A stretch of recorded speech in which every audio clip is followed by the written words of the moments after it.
Кыргыз Улуттук университетинин Боз жол философиялык изилдөө борборунун директору, философия илимдеринин кандидаты Советбек Мисркулович Абдрасулов. Бүгүн талкууланчу темабыздын негизги бөлүктөрү болуп, бул ушул борбордун ачылышына, борбордун түзүлүшүнө, борбордун кыскача тарыхына жана анын келечектеги ишмердүүлүгүнө байланыштуу болмокчу. Анткени себеби кыргыз философия чөйрөсүндө, кыргыз илим чөйрөсүндө бул философиялык изилдөө борборунун ачылышы бир жаңылык катары деп айтсак болот. Анан ошол багытта талкуу кылалы деп турабыз. Агай, айтсаңыз, бул Боз жол философиялык изилдөө борборунун ачылышы эмне менен байланыштуу, эмне себептен ачылып калды, кандай максаты бар бул борбордун, негизги идеясы, миссиясы тууралуу сүйлөп берсеңиз, айтып берсеңиз. Рахмат. Негизи бул жерден эми борбор жөнүндө айтып кала турган болсок, баарыбызга эле белгилүү го. Кыргызстанда өзгөчө мынакей гуманитарий ошолордун арасында философтордун өздөрүнүн бир өзгөчө, бир мондай бир уясы, уюгу жоктой сезилет да. Жоктой деп айтып атканымдын себеби бар жерлер өздөрүн жакшы көргөзө албай атышат да. Бул жерден болсо биз эле баарын жасап кетебиз деп айткандан мен алысмын, бирок ошону аракет кылабыз да. Эмне үчүн дегенде баарыбыз эле сүйлөгөндө философия деген сөздү кошуп кеткенди жакшы көрөбүз. Бирок философияга келгенде эле көңүл бурулбай калат. Билген адамдар аз. Бул жерден болсо колдойм деген адамдар андан да аз.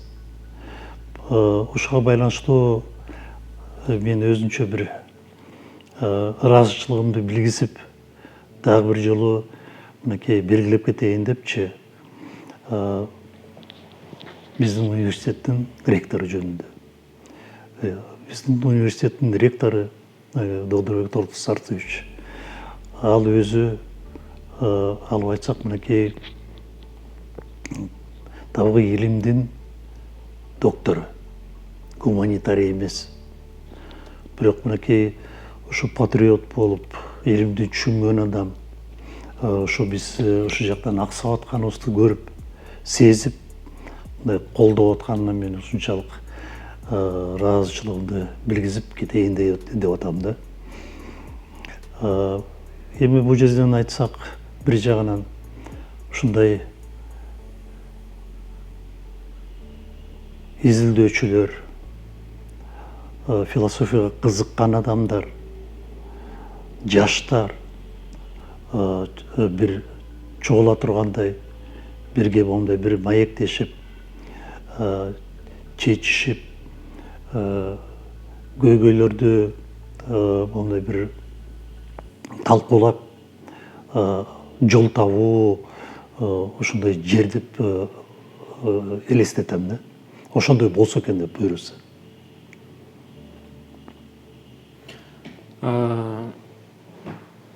Бул борбордун ачылышында негизги сөз бул Боз жол деп аталып турат.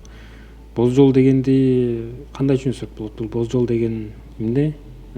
Сиз аны кандай түшүнөсүз? Ушул Боз жол деген сөздүн, мейли түшүнүктүн артында эмне жатат, ошол жөнүндө айтып берсеңиз. Сиз жакшы айтып кеттиңиз. Бул жерден болсо мынакей бир жагынан сөз дегенди да айтып туруп, экинчи түшүнүк катары да айтканыңызчы. Ошондо сөз менен түшүнүктүн ортосунда айырма бар. сөз болсо түздөн түз тилге тиешелүү болсо, түшүнүк болсо бул изилдөөгө тиешелүү нерсе да. Ар бир сөздү деле түшүнүккө айлантса болот. Бирок ал сага эмне бере алат, эмне ача алат деген суроолор келет да. Бул жерден мынакей бир топ адамдар деле ушу таң калып, эмне үчүн боз деп коюлду деп айткандар бар. Ошол жерде мен эмне үчүн дегенде, алар эми мынакей өңүнө жараша келип айтып кеткен нерсе да. Бул бозорго нерсе экен, бул болсо мындай чийки сыяктуу бышпаган нерседей, көрүнүшү начардай деген чечмелөө да. Бул жөнөкөй аң сезимге таандык нерсе да. Бул биз турмушубузда көбүнчө ошондой нерселер менен жолукканда өң жагын эле көңүл бурулуп, ошол жагын эле басымдуу айтылып калат да. Боз жол деп айтып атканда, мынакей эмне үчүн ошентип аталып калганына токтолуп кете турган болсом, муну дагы мен кыргыз нумерологиясын колдонуп, аны дагы жакында мен өз иретине келтирдим, кыргыз нумерологиясын.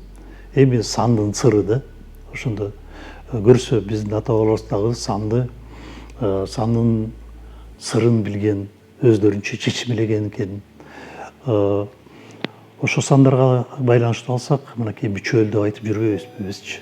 Бүчөөл дегенде эле бул мына 12 да. 12 болуп атканы, ошондо 0-дон 12-ге чейин мен чечмелегеним бар. Анан кийин 40-ты. Тагыраак айтканда 0-дон 13-ке чейин, анан 40-ты. Бул мүчөөл дегенде мынакей бир болуп атат да. Ошол нерсе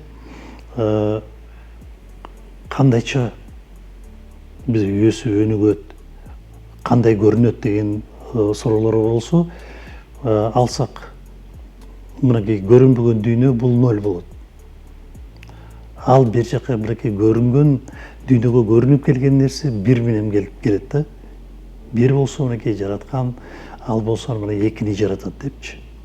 Бул жерден болсо мынакей, ушул жерден биз байкап аткан мынакей дихотомия кетет да. Бул жерден болсо дихотомия болгондо ала турган болсок, аны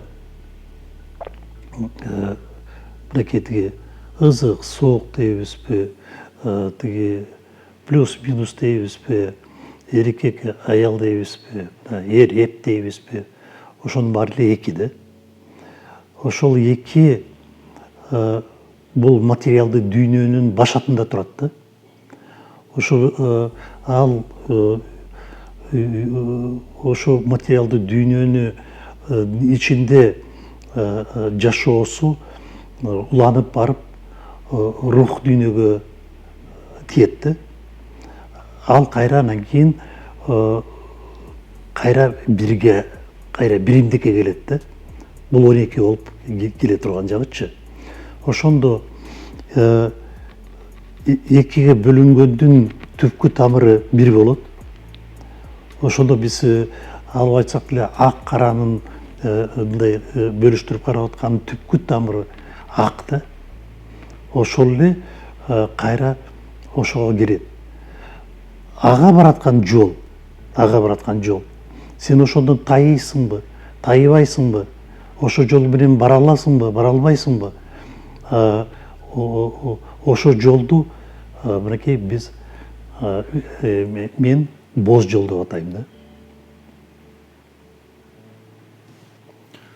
Демек бул жерде бир сакралдуу бир жерден экинчи жерге жетише турган жолдун негизги маанисин боз жол деп аталган деп түшүнсөк туура болобу? Бул бир жагы. Экинчи жагын айта турган болсок, мынакей негизи кыргыздар ошондой таза нерселерди тиги тергеп айтчу да. Тергеп айтканда мынакей биз айтып атканда акты, ыйыкты, аны болсо боз деп атап жүрүшкөн да. Боз деп айтып атканда түз тамай айтпайчы. ошондо бир жагынан ошондо бул эки, үчүнчүсү болсо ошо ак, ыйык, туура, улуу жол дегендердин баарын бириктирип бир түшүнүк менен бере турган болсок, ошо түшүнүк боз жол деп берсек болот да. Бүгүнкү учурда мисалы эзги жол, оңгу жол деген сөздөрдү колдонуп жүрүшөт. Бул сөздөрдүн айырмасы анда демек бул сөз жалпылоо күчүнө ээ деген деп айтсак туура болобу? Ошондо туура болот. Жалпылоо. Бул жерден баягы мындай деп түшүнсөк болобу, ушу кыргыз маданиятынын ичиндеги жана сиз айткан нумерологиядан келип чыккан жана философияга бир сугарылган кыргыздын дүйнө таанымынын, дүйнө түшүнүгүнүн бир магистралдуу, бир жоон тамыр, күрөө тамыр линиясы, ошол менен жылышы керек болгон бир багыт көрсөтүүчү жолду ушу боз жол деп атаганыбыз дегениңиз туура түшүнгөн болобузбу ушул деп атсак? Ошо туура эле болот. Мынакей бул жерден болсо аны деле түшүнө турган негизи биздики кыргыздар башкаларды жакшы түшүнөбүз да, өзүбүздү анча эмес деп айтсакчы. Мынакей ошол үчүн бу жерде мисал иретинде Лао Цзуну айтып кетели да. Лао Цзуну алып айтып кете турган болсок, элдин баары билет анын ин ян деген түшүнүгүнчү. Анан кийин дао деген түшүнүкчү. Бирок тиги Лао Цзу өзү айтат да, мен муну өзүм ойлоп тапкан жокмун, мен муну алганмын депчи. Анан муну мен өзү өнүктүргөм депчи. Ошо алганды дегенде каяктан алды дегенде эле ага чейин ошо ин ян деген түшүнүктөр эле бар болчу, бирок аны концептуалдуу Лао Цзуга чейин эч ким колдонгон жок болчу да. Ошон үчүн биз тиги издөө мейкиндигин кеңейтсек, биздин аталарга келебиз да. Биздин маданиятка ошондо биздин эр боз жол болот да. Муну баягы биздин өзүбүзгө жакындараак болгон, түшүнүктүү болгон баягы байыркы гректердин маданиятында дагы баягы жөнөкөй мифтик сөздү жөнөкөй катары колдонуп, анан ошол эле сөздү кийин философиялык деңгээлге, категорияга чыгарып, түшүнүктөрдүн катарына киргизип, баягы экинчи кабат пайда болгон сыяктуу көрсөк туура болот деген сөздү айтып атасызбы? Ошондо боз жол деген сөз бул баягы орусча айтканда категоризированный язык. Ошондо мынакей ошондо түшүнүк деп биз анан кийин термин болуп калат да, алчы. Ошондо бул болсо илимдин куралы болуп калат да. Бул жерде болсо эми илим дебейбиз, эми тагыраак айтканда философиянын куралы да. Ошол аркылуу бир нерсени ачып берүү, көргөзүү, түшүндүрүү иретинде колдонулат. Эгерде бул боз жол деп борбордун аталышын атай турган болсок, анда бул борбордун изилдөөсүндө бир негизги магистралдуу бир багыт бар экен анда. Туура. Бул багыт болгондо ошо биздин мынакей элибизди эл кылган биздин баалуулук өзөктөрүбүз. Мынакей ошолорду жөн эле мындай тиги бири-биринен айырмалап көргөзүп айтуу, билүү, таануу эмес, аларды бири-бири менен байланыштырып, ошол ааламды кандай тааныштырып көргөзгөн, ошону билүүдө, ошону табуу. Бул жерде тиги даяр нерсе жок да. Ошол эле нерсе тиги келечекке жол ачуусу болушу мүмкүн да. Бирок ошол эле учурда бул кыргыз маданиятын изилдөөдөн сырткары дагы, кыргыз философиясын изилдөөдөн сырткары дагы албетте бул дүйнөлүк философия дегенибиз көбүнчө ушул белгилүү болгон батыш философиясы, чыгыш философиясы, Кытайдын, Индиянын, анан азыркы албетте батыш философиясы дагы сырт көз жасында калтырбай, аларды дагы кошуп алардын жетишкендиктерин баягы жок биздики эле туура, биздики эле болуш керек деген бир беткей көз караштан алыс болуп, алардын дагы философиянын баягы бүгүнкү жетишкендиктерин эске алып, аны дагы колдонот деген сөз да. Туура, колдонуш керек. Бирок бир нерсени унутпаш керек да. өзөгүң алмашпаш керек да. Өзөгүңдү алмаштыра турган нерсе болсо, анда сен жок болосуң да. Ошондой нерсени алмашпаш керек да. Башкача айтканда эми ядро сыяктуучу. Ошол нерсе калганын баары сөзсүз түрдө бүт жетишкендиктерди колдонууга аракет кылыш керек. Аракет кылып, алардын жакшы жактарын байкап, биздикилер менен кандай экенин көрүп, ошол аркылуу салыштыруу иретинде компаративдик метод аркылуу ошондо биз өзүбүздүн өзгөчөлүгүбүздүн ордун бул жанакындай тиги дүйнөлүк палитраданчы кайсы орду кайсы экенин сезип биле алсак болот да. И ошол аркылуу эле биз ошол дүйнөлүк мондай философияда айтабызбы, маданиятта айтабызбы, салымыбыз канча экенин ошону сезсек болот да ошол аркылуу. Ушул багыттагы суроолордун акыркысын берейин. Агай, мисалы мен мындай деп ойлоп калам кээде, ар бир маданиятта эле философия ар бир социалдык институт же болбосо билимдин бир түрү катары пайда боло бербейт туурабы? Кээ бир маданияттарда философия илгери деле болгон эмес, бүгүнкү күндө деле жок. Кээ бир маданиятарда, мисалы гректерде, байыркы гректерде ошол эле учурда биздин заманга чейин 5-6 кылымда философия пайда болгон. Жана ошол маданияттын улантуучулары катары баягы батыш философиясы, анын ичиндеги орто кылымдардагы араб философиясы, андан кийинки батыштын кайра өзүнө кайтып келген философиясы, жаңы убактагы философия. Ушул баардыгы тең барып, баягы Уайтхед айткандай, Платондун комментарий сыяктуу кабыл алышат да. Анан айтайын дегеним, бул философияны баягы кыргызча айтканда үйрөтүп алыш үчүн, ошол философияны үйрөнүп алыш үчүн жана философияны кайра иштетиш үчүн маданият бир аябай чоң бир иш аракеттерди, кыйынчылыктарды башынан өткөрүш керекпи деп ойлойм да. Анан ошентип өтүп аткан учурда философиядан албетте бир нерсени алабыз, бирок ошол эле учурда философияга бир нерсени беребиз деп ойлойм да. Философияга бир нерсе беребиз дегенибиз, мисалы биздин өзүбүздүн маданиятыбызда ашкере болгон туура баягы ошол эле философиянын закондоруна, философиянын логикасына баягы изилдөөгө каршы келген да бир жагдайлар бар да.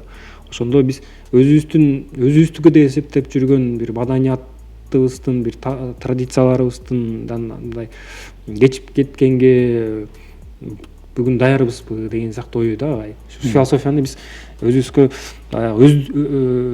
өз бала эмес, бөтөн бала эмес, өз бала кылып алганыбыз канчалык ишке ашат деп ойлойсуз сиз? Мындай айтып кете турган болсок, негизи бул философия бизге мурун кереги деле жок болчу да. Эмне үчүн дегенде, эми ал белгилик данышмандык аркылуу жашасын биздин элчи. Ошол эле ал белгилик данышмандык, мынакей тиги көлдүктөр жетекей деп жүрөсүн. Ошондой адамдар биз жоготуп алгандан кийин өзүбүздүн жолубузду өзүбүз көрө албай калдык. Көзүбүз байланып көрбөй калган кезибизде, ошондой кезде философия керек болот да. Эмне үчүн дегенде, бул философиянын жолу бул изденүү да. Издеп сен тапкандан кийин философия кереги жок. Анда мисалы мисалдап мен өзүмдү айтып кете турган болсом, өз убагында ушу философ болсом эле деп эле умтулчумун мен. Изденип жүрүп эле, анан кийин эми тапкандан кийин болсо, мен азыр өзүмдү эле анча философ деп эсептебейм, мен өзүмдү ойчул деп эсептейм да. Бирок философиялык мектеп керек да. Изденүү момундай муун керек. Таба турган муун да керек да. Изденбесек биз таппайбыз да.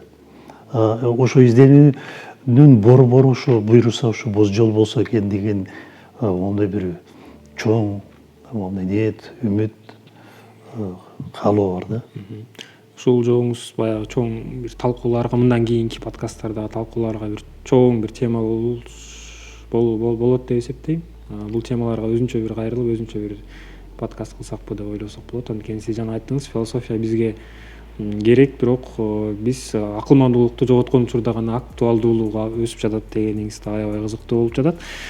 Анан бул темаларга кийинки подкасттарда кененирээк орун берели, анткени бул өтө оор жана маанилүү суроолордун бири. Философия негизги түпкүркү суроосу десек дагы жаңылышпайбыз. Анан кайра бүгүнкү күнгө кайтып келсек, бул борбордун ишмердүүлүгү негизги кандай багыттарда жүргүзүлөт жана ал баягы орусча айтканда кандай продукцияны өндүрүп чыгарат? Эң негизгиси бул жерде деп ушу максат иретинде кое турган нерсе бул жана мен айтып аткан изденүү жана табуу да. Бул эмне изденүү табуу деп атканда бул изилдөө да. Эң негизги максат. Ушу жолго өзүм баш болуп, менин шакирттерим, биз менен кошо иштешкендер ушу жолго түшүүдө эң негизги иши ушул болот. Андан тышкары жана мен айтып аткандай бул жерде буюрса бир ошо философияга кызыккан адамдардын бир момундай бир уюгу болсо экен деп үмүттөнөм. Андан тышкары дагы бир топ мындай жолдор бар. Аны болсо азыркыдай мына өзүңөр алып баргандай подкаст аркылуу түздөн түз байланышуу, эл менен элге жеткирүү, тапкан нерсебизди, таппаган нерсебизди дегендей бирге мондай бир үзөңгүлөш болуп эл менен тегеректе болуп аткан нерсебизди сезип билип ошо жеткиргенге аракет кылуу да. Андан тышкары дагы ошого байланыштуу айтып кетейин дегеним, уккан, кызыккан адамдар өздөрүнүн ойлору менен бизге кайрылса да болот. Балким биз билбеген жакшы ойлор бар болушу мүмкүн.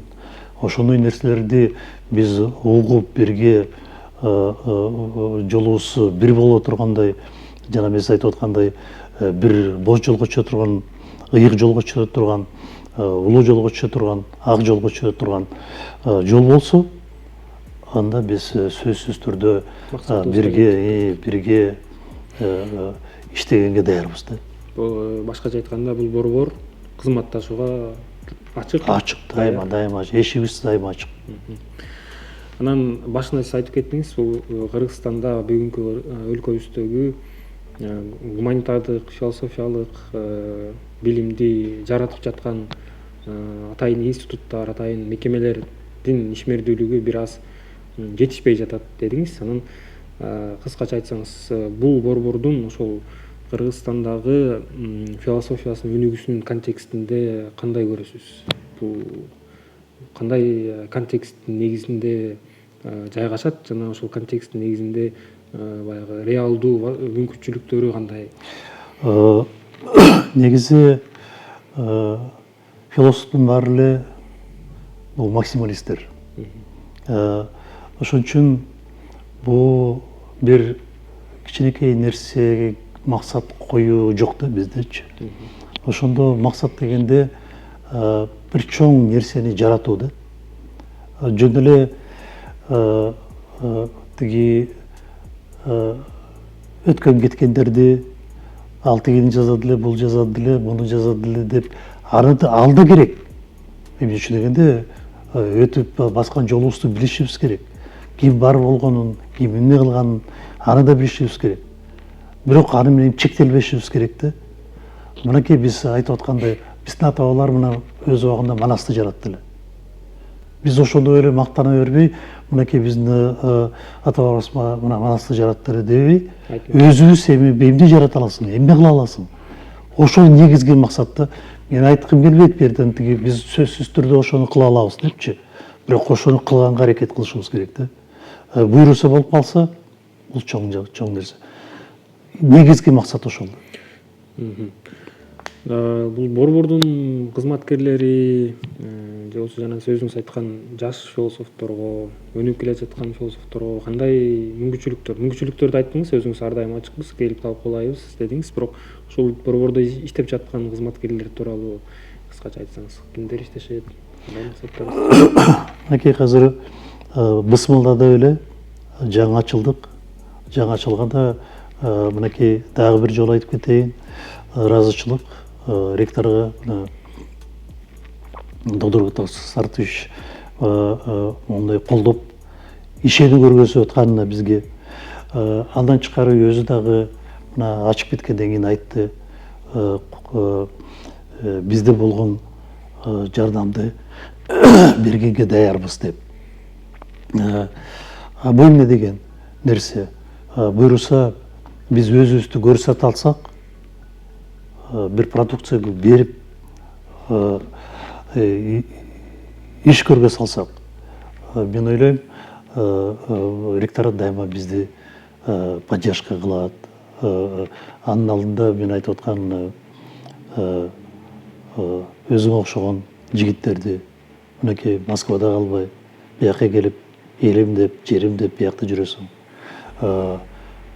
Ушундай силерге жол ачылса деген ойда, мен ойлойм, ошо эми кичине айтып кете турган болсок туурабы, мына өзүң РУДНди бүтүп атсаң, мынакей тиякта Өлина болсо мына Санкт-Петербургду бүтүп атат, дагы башкаларыбыз бар. Мынакей тиги Бакай болсо мынакей МГУну бүтүп келатат, философия факультетин.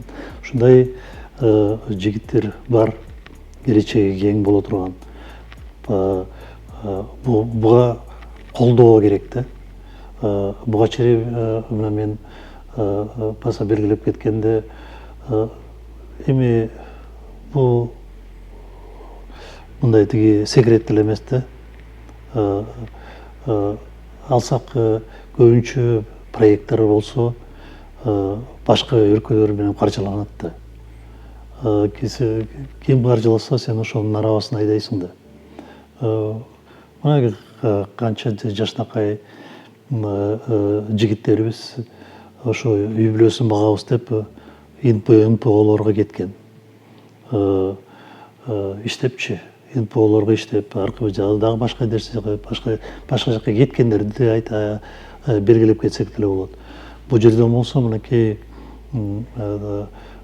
баса белгилеп кетейин деп атканым дагы эле кайра ректорубузду айта турган болсок, мынакей өзгөчө статусубузду колдонуп бул жерде университетте негизги багыт бул жерде болсо мынакей тиги окуу берүүнүн тиги изилдөө болуп атса, мынакей ошо изилдөө жолуна салып иштеткенге аракетин кылып атат. Аракеттин бири болсо мынакей быйыл биздики 100 жылдык болот университеттин. Ошо 100 жылдыгына 100 кабинет деп мондай бир уран иретинде иш жүрүп атат. Ошонун бирөөсү мынакей биз ачылып атабыз.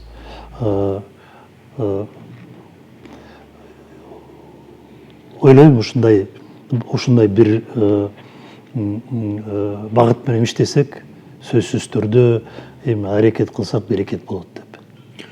Агай, сиз жана айтып калдыңыз, мындай деп карасак да болобу, эгер сиз бул борбордун директору катары дагы сиздин баягы канча жылдан бери сиз өзүңүз мисалы Москванын өзүңүз айткан МГУ философия факультетин бүтүрүп, андан кийин бияка келип дээрлик 20 жылдан ашык, 30 жылдан ашык ушул өмүрүңүздү философияга арнап, андан көбүрөөк философияга арнап, анан бүгүнкү күнгө келип, анан ушул борбордун ачылышы сиздин баягы жеке философиялык кавычканын ичинде айтсак карьераңыздын бир квинтэссенциясы деп айтсак туура болобу? Ошондо эми тиги көбүнчөлөр карьера деп башканы түшүнөт. Мен философия түшүнүп атам, бирок ошол жагында качып кетейин деп атканым. Менде тиги турмушумда талай эле жолу болду, жолумду буруп кетүү. тиги ак үйгө деле барсам болмок, көк үйгө деле барсам болмок. Ошондой тиги шарттар деле болгон. Бирок биз баарыбыз ошондойго кетсек, биз жасай турган ишти башка бирөөлөр жасай албайт. Мисалы мен бүйөдөн айтып аткан могу философияны айта турган болсом, ошол жагынан алып айта турган болсок, мына ушул жагынан мага шарт эч жерден түзүлгөн жок болчу. 30 дейсиң, 30 эмес 40тан ашык жыл мына ошо жака берилди менин өмүрүмдө. Бирок шарт түзүлгөн жок болчу. Биринчи жолу мынакей ошондой шарт түзүлүп атканы, жасап аткан ишибизге ушундай жагынан карасак туура карьеранын немеси болот депчи. Эми ошо түшүм берсе экен буюрса деп эми өзүбүздөн ал нерсе өзүбүз иштешибиз